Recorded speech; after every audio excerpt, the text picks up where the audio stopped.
इस वीडियो में आज मैं आप सभी को इंडस्ट्रियल ग्रोथ के टॉपिक को कराऊंगा जो कि 1947 से 1990 तक इंडिया में जो है अप्लाई किया गया और किस तरीके से इकोनॉमी जो है डेवलप हुई उसके बारे में आज हम इस वीडियो में डिटेल में अच्छे तरीके से समझेंगे। तो चलिए दोस्तों स्टार्ट करते हैं इस वीडियो को। तो दोस्तों जब मैं बात करता हूं इंडस्ट्रियल ग्रोथ की, तो इंडस्ट्रियल ग्रोथ जब हमारा देश आज़ाद हुआ 1947 में, तो एक इम्पॉर्टेंट रोल जो है इंडस्ट्रियल सेक्टर का होता है। अगर इकोनॉमी को अच्छे तरीके से ग्रोथ करना है तो इकोनॉमी को अगर हमें अपनी इंडियन इकोनॉमी उस वक्त में ग्रोथ करनी थी तो उसके लिए हमने जो है अपने इंडस्ट्रियल ग्रोथ को अपना हथियार बनाने के बारे में सोचा कि हम लोग अपने इंडस्ट्रियल ग्रोथ को जो है वो ज़्यादा से ज़्यादा बढ़ाएंगे, जिससे इकोनॉमी डेवलपमेंट जो है ओवरऑल इंडिया का बहुत अच्छे तरीके से हो पाएगा। तो इसके लिए हमने एक पॉलिसी तैयार की जो कि मैंने आपको प्रीवियस चैप्टर्स में बताई होगी, जहां पर मैंने आपको 1951 में बताया होगा कि हमने फर्स्ट 5 ईयर प्लान लॉन्च किया जो कि ओवरऑल हमारी इकोनॉमी को डेवलप करने के लिए था।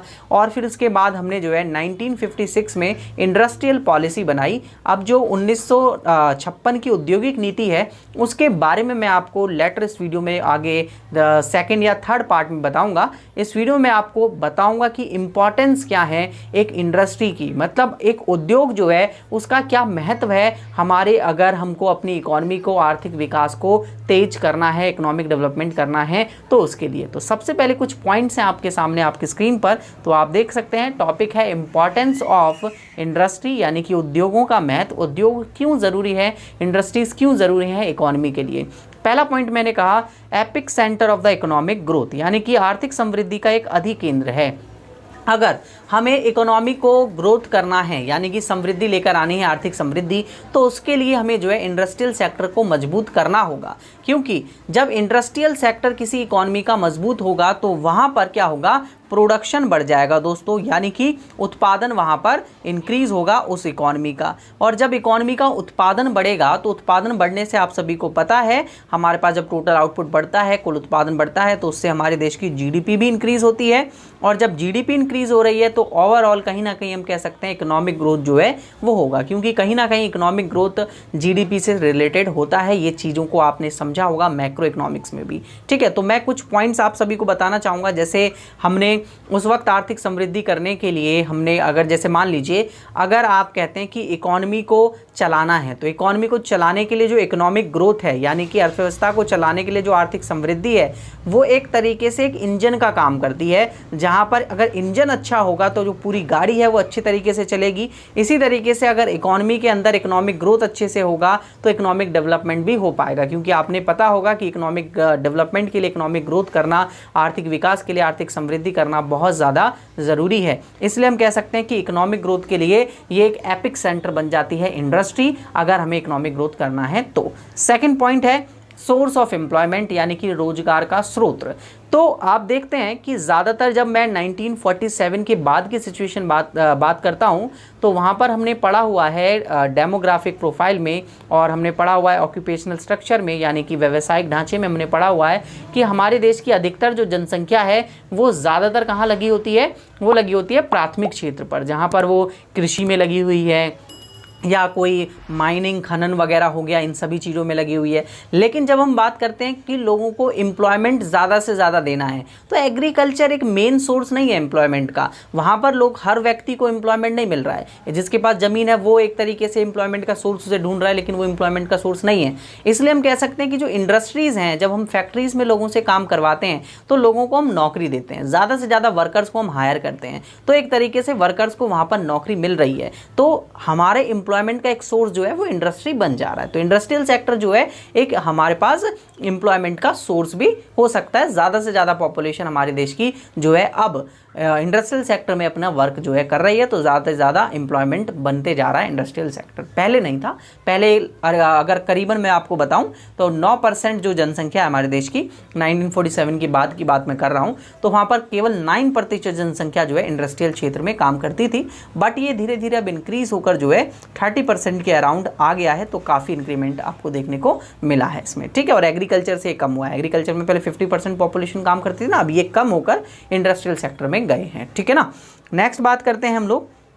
नेक्स्ट है हमारे पास source of mechanised means of farming, यानी कि खेती के यांत्रिकृत साधनों का स्रोत। अब देखिए अगर आपको एग्रीकल्चर को थोड़ा टेक्निकली बनाना है, बहुत सारी टेक्नोलॉजी, नई इनोवेटिव टेक्नोलॉजी लगानी है, मतलब आपको प्रोडक्शन करने के लिए या फिर आपको खेतों को जोतने के लिए, है ना, तो आपको किसकी ज़रूरत पड़ती है, हल वगैरह से जोतते हैं आप। लेकिन अगर आपके पास ट्रैक्टर है तो आप वही काम बहुत आसानी से और कम मेहनत में और जल्दी कर सकते हैं। अगर आपके पास हार्वेस्टर है तो जो लोग पहले हाथों से कटाई करते थे उसकी मेहनत बच जाएगी, आपकी मैन पावर बच रही है और आपका पैसा भी बच रहा है, तो कहीं ना कहीं उसमें भी एक बेनिफिट मिल रहा है।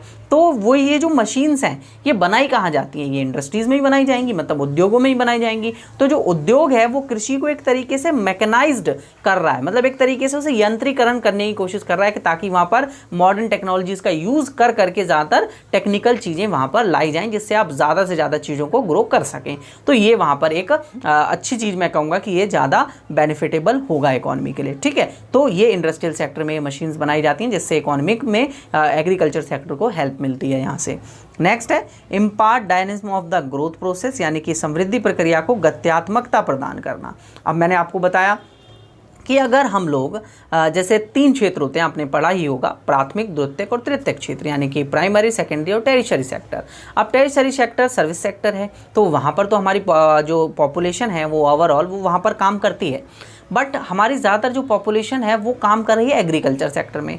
अब एग्रीकल्चर सेक्टर को लेकर हम इकोनॉमी को इतना तेज़ी से ग्रो नहीं कर सकते जितना तेज़ी से बाकी इकोनॉमीज़ ग्रो हुई। जैसे अगर मैं यूएसए की बात करूं, मैं चाइना, जापान, साउथ कोरिया, इन सब की बात करूं, तो इन सब ने कहीं ना कहीं मैन्युफैक्चरिंग सेक्टर पे ज़्यादा ध्यान दिया, यानी कि जहाँ पर वस्तुओं का उत्पादन होता है, फैक्ट्री वगैरह, इन सबको बहुत ज़्यादा बढ़ावा दिया, जिसके वजह से ये इकोनॉमी आज के वक्त में ग्रोथ है। और अगर हमारी इकोनॉमी को भी ग्रो होना है, इंडियन इकोनॉमी को भी बहुत तेजी से ग्रो होना है, तो उसके लिए भी हमें क्या जरूरत पड़ेगी, हमको अपने इंडस्ट्रियल सेक्टर पे फोकस रखना है, अपने देश में टोटल आउटपुट्स को बढ़ाना है, ज़्यादा से ज़्यादा चीज़ें अपने देश में बनानी है। उससे मतलब हमारा भी फ़ायदा है, क्योंकि एक तरीके से एम्प्लॉयमेंट भी मिल रहा है उससे, और वो चीज़ें हमारे देश में बनी हुई होंगी तो वो हमें ज़्यादा सस्ती भी मिलेंगी कंपैरेटिबल टू अगर हम अदर कंट्री से इंपोर्ट करते हैं। तो कहीं ना कहीं ये एक हमारा बड़ा बेनिफिट बन जाता है। तो हम कह सकते हैं कि उससे हमारे देश में एक गति प्रदान होती है। जब इंडस्ट्रियल सेक्टर में मैन्युफैक्चरिंग होती है, प्रोडक्शन बढ़ता है हमारे देश का,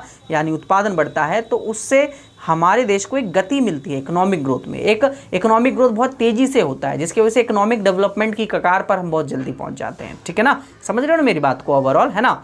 चलिए नेक्स्ट बात करते हैं ग्रोथ ऑफ सिविलाइजेशन, यानी कि सभ्यता का विकास। अब देखिए सभ्यता का मतलब क्या समझते हैं आप सिविलाइजेशन का, कि हमारे आसपास जिस तरीके से हम लोग रह रहे हैं, हमारे आसपास रहने का वातावरण, एनवायरनमेंट कैसा है, वो डिपेंड करता है कि आपकी लाइफ की क्वालिटी क्या है और आपने किस तरीके से अपने आसपास बसा रखी हैं चीज़ें।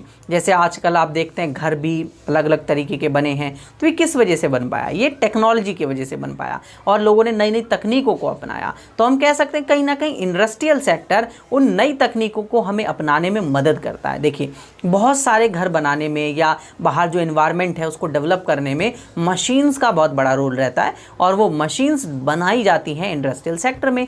तो कहीं ना कहीं इंडस्ट्रियल सेक्टर बहुत इंपॉर्टेंस है सिविलाइजेशन को डेवलप करने के लिए, सभ्यता का विकास करने के लिए। और आप अगर आर्ट्स के स्टूडेंट हैं तो आपने क्या कहते हैं हिस्ट्री में, इतिहास में इस चीज़ को पढ़ा भी होगा कि सिविलाइजेशन कैसे डेवलप हुआ। तो मैं उस चीज़ पे नहीं जाऊँगा, मैं इकोनॉमिक्स तक ही सीमित रहूँगा, ठीक है ना। चलिए तो यहाँ तक आपको जो है चीज़ें समझ में आई होंगी। नेक्स्ट है इंफ्रास्ट्रक्चरल ग्रोथ, यानी कि आधारित संरचना का विकास। अब आप सभी को आधारित संरचना का मतलब क्लियर पता होना चाहिए, इंफ्रास्ट्रक्चर क्या होता है। अगर आप सभी को इंफ्रास्ट्रक्चर का मतलब नहीं पता तो मैंने एक वीडियो बनाई हुई है बहुत ही शॉर्ट लैंग्वेज में, बहुत ही शॉर्ट अच्छे तरीके से, तो आप वो वीडियो देख सकते हैं। मैं लिंक डिस्क्रिप्शन में दे दूंगा, यहाँ यहीं कहीं कार्ड्स पे आपको लिंक शो हो जाएगा, ठीक है। तो यहाँ पर जब इंफ्रास्ट्रक्चर का मतलब होता है कि जो हमारी लाइफ को ईजी करने में हमें हेल्प करते हैं, जो इकोनॉमिकली और सोशली हमारी लाइफ को ईजी करते हैं। जैसे अगर मैं इकोनॉमिकली बात करूं, ट्रांसपोर्टेशन है, कम्युनिकेशन है, वो हमें हेल्प करता है।